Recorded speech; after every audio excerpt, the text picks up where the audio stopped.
Hai, Assalamualaikum. Nama saya Nur Arisa Fariha binti Sazali dari kelas 5E. Subjek saya iaitu Sains dan Alam Sekitar dalam pendidikan awal kanak-kanak.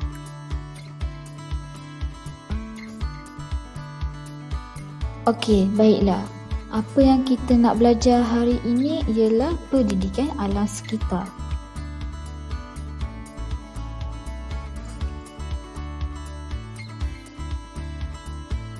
Objektif saya ialah yang pertama, supaya kanak-kanak dapat mengetahui jenis-jenis pencemaran alam sekitar.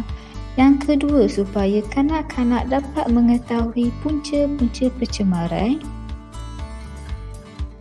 Yang ketiga, supaya kanak-kanak dapat mengenal pasti kesan-kesan pencemaran. Yang keempat, iaitu supaya kanak-kanak dapat mengetahui cara-cara mengatasi pencemaran. Okey, sumber penting untuk manusia iaitu air, udara dan juga tanah.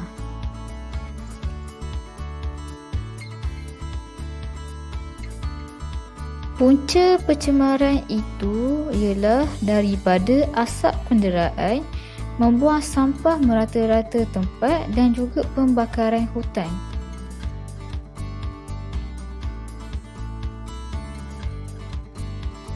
Pencemaran alam sekitar merupakan bahan pencemar seperti kimia hingga haba, cahaya dan tenaga di alam sekitar, mengakibatkan kesan yang memusnahkan sehingga membahayakan kesihatan manusia, mengancam sumber alam dan ekosistem serta mengganggu ameniti dan kegunaan alam sekitar. Pencemaran alam sekitar juga boleh didefinisikan sebagai sesuatu perkara yang mengotorkan alam sehingga boleh menjejaskan ekosistem di muka bumi ini.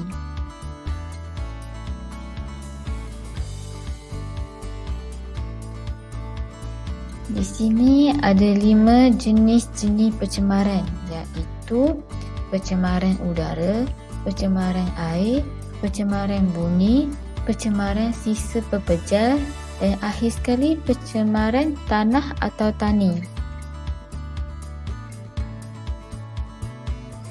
Maksud pencemaran udara iaitu pembebasan bahan kimia berbahaya atau benda asing yang lain ke dalam atmosfera.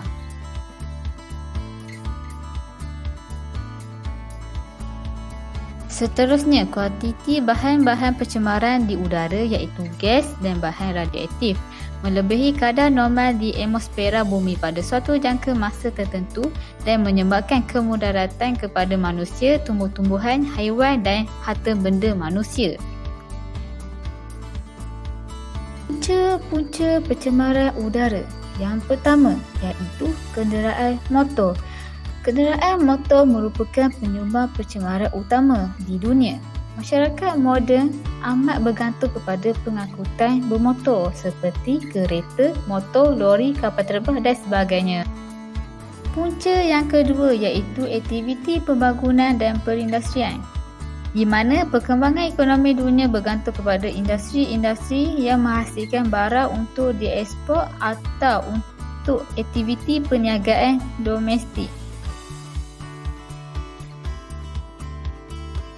Yang ketiga iaitu pembakaran terbuka, di mana pembakaran terbuka sering berlaku di kawasan tapak pelupusan sampah, sisa pepejal di kawasan industri dan tapak pembinaan, sisa peladangan, sisa kebun serta pembakaran di hutan simpan. Kesan-kesan pencemaran udara. Yang pertama, kesan kepada kesihatan manusia iaitu kesan utama pencemaran udara kepada manusia adalah sistem pernafasan. Gas-gas seperti karbon monoksida akan meracuni sistem pengangkutan oksigen dalam darah dan melambatkan tindak balas manusia. Kesan yang kedua iaitu kesan kepada tumbuhan, di mana akan mengalami pertumbuhan terbantuk dan juga kesan ini akan menyebabkan sebahagian daripada penduduk bumi kekurangan sumber makanan dan ekonomi yang akhirnya mengganggu kehidupan seharian. Kesan yang ketiga iaitu kesan kepada haiwan. Haiwan akan terancam atau mati akibat daripada pencemaran udara. Yang keempat, atmosfera. Kesan terhadap atmosfera yang dibawa oleh pencemaran udara pula ialah mengurangkan jarak penglihatan akibat jerebu. Kesan yang kelima iaitu penipisan lapisan ozon, di mana pencemaran udara akan menyebabkan berlakunya pemanasan global akibat daripada penyusutan lapisan ozon yang melindungi bumi daripada sinaran terus cahaya matahari. Ini adalah contoh-contoh pencemaran udara.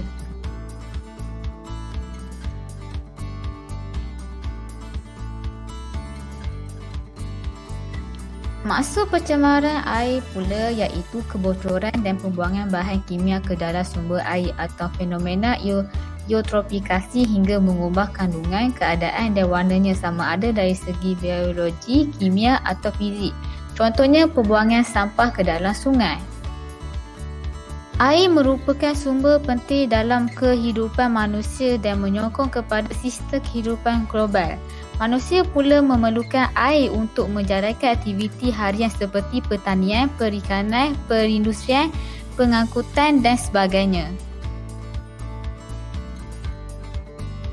Punca-punca pencemaran air iaitu pembuangan sampah yang tidak teratur, najis, sisa perkilangan, tumpahan minyak dan juga penerokaan sungai.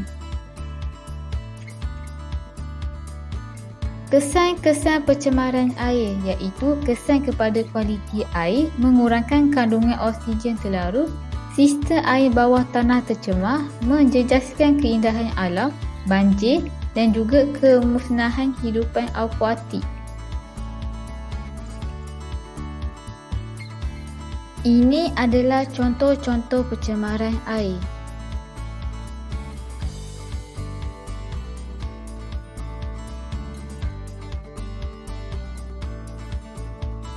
Seterusnya, pencemaran tanah. Pencemaran tanah merupakan peresapan bahan kimia bahaya seperti logam berat, hidrokarbon dan serangga ke dalam tanah sehingga terjadinya pertukaran warna, kesuburan dan hakisan.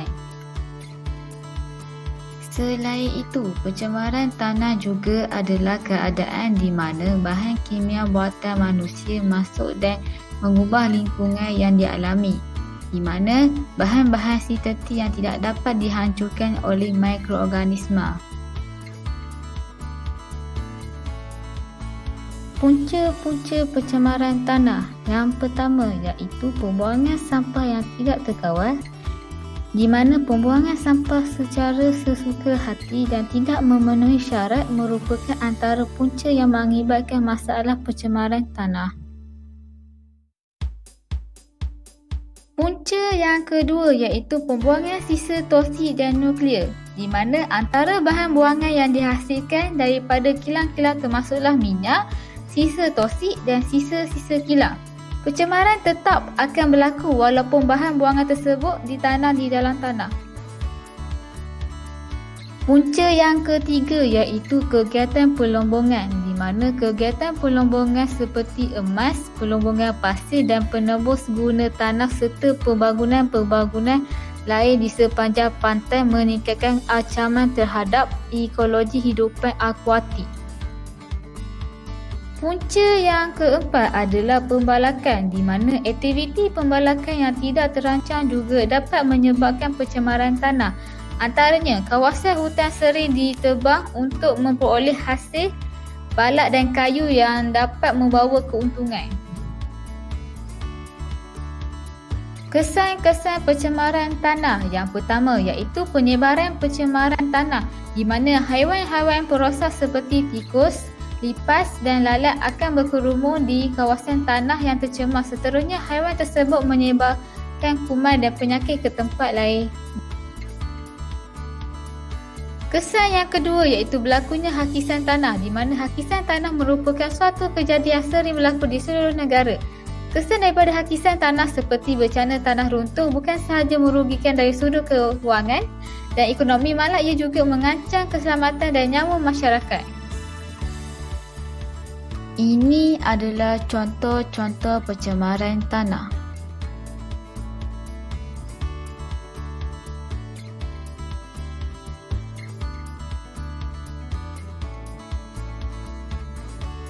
Maksud pencemaran bunyi, di mana pencemaran bunyi boleh didefinisikan sebagai bunyi bising yang keterlaluan yang boleh memekakkan telinga individu yang mendengarnya.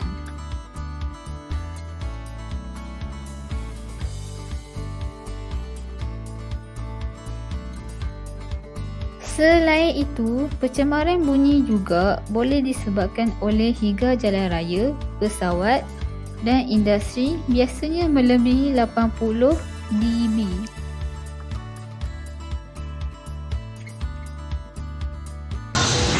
Seterusnya, pencemaran bunyi juga merupakan penghasilan bunyi yang kuat yang bising daripada masa, haiwan atau manusia yang mengganggu aktiviti atau keseimbangan kehidupan lain.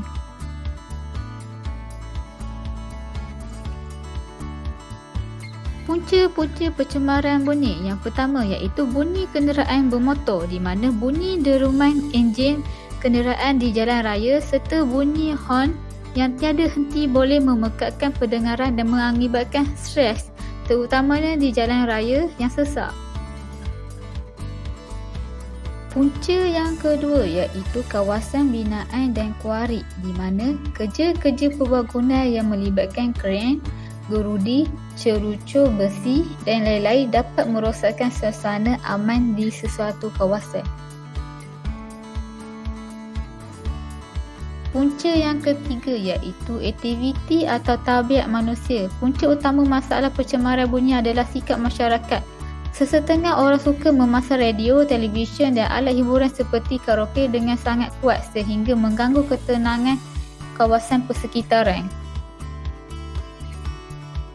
Kesan-kesan pencemaran bunyi yang pertama iaitu kesan kepada kesihatan manusia, di mana apabila organ telinga menerima kesan daripada bunyi yang kuat, kemungkinan besar pendengar akan mengalami masalah pendengaran, terutamanya kanak-kanak yang mempunyai organ yang masih nipis dan lembut. Kesan yang kedua iaitu kesan kepada persekitaran. Seperti yang kita tahu, persekitaran yang bising boleh menjadikan seseorang itu terganggu dan cuba mengelak daripada tinggal di kawasan tersebut.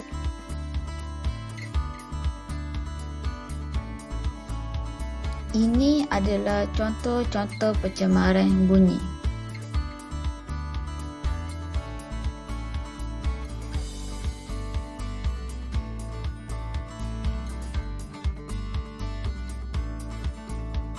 Pencemaran sisa pepejal pula adalah sebagai hasil buangan daripada aktiviti sosioekonomi manusia yang memiliki sifat kotor dan tidak dianggap berguna.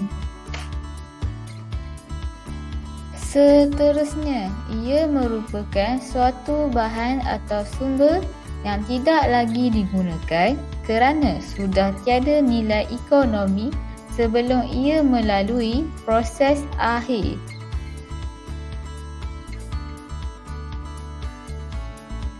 Selain itu, pencemaran sisa pepejal adalah antara masalah utama yang dihadapi oleh kebanyakan bandar di negara membangun kerana kesukaran untuk menguruskannya.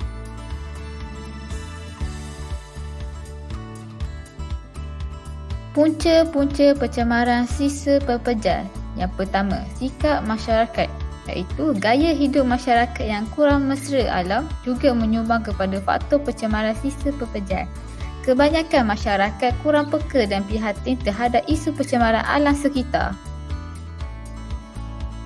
Yang kedua, iaitu kekangan sumber kewangan, di mana faktor kos sangat memainkan peranan penting dalam menghasilkan pengurusan sisa pepejal yang baik.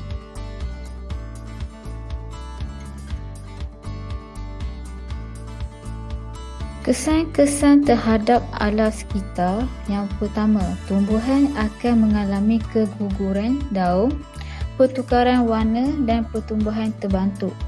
Yang kedua, kepupusan haiwan. Yang ketiga, hujan asid. Seterusnya, yang keempat iaitu terbentuk kesan di rumah hijau dan pemanasan global. Dan yang terakhir sekali, penipisan lapisan ozon. Cara-cara untuk mengatasi pencemaran alam sekitar. Yang pertama, menggunakan kenderaan berkuasa elektrik. Yang kedua, pergantian penggunaan klorofluorokarbon iaitu CFC dengan hidroklorokarbon iaitu HCFC. Yang ketiga iaitu memperketatkan undang-undang. Yang keempat, membuat kitas semula. Yang kelima, penebalan ozon.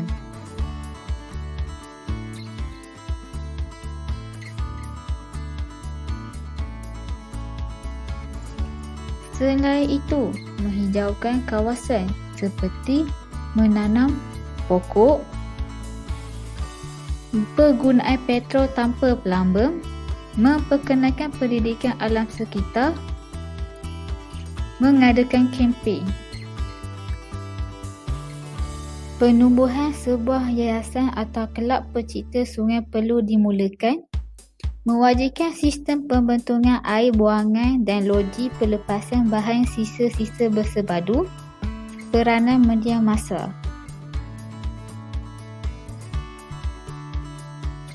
Hubungan manusia dengan alam sekitar.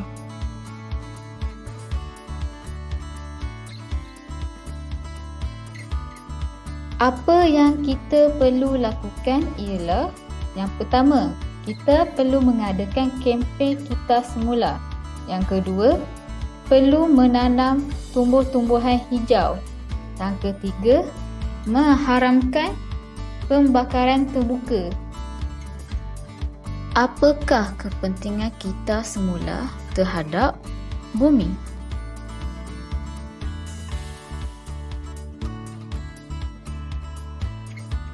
Kita semula dapat mengurangkan cuaca bumi dan juga suhu, dan manakala dapat mengurangkan bahan sisa buangan.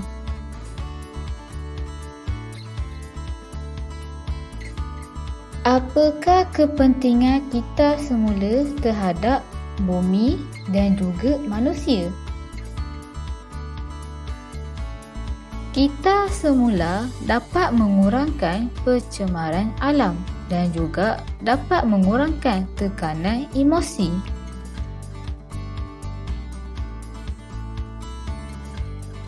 Cabang-cabang alam sekitar ada 4 iaitu kertas, kaca dan tin aluminium, plastik dan juga baja kompos.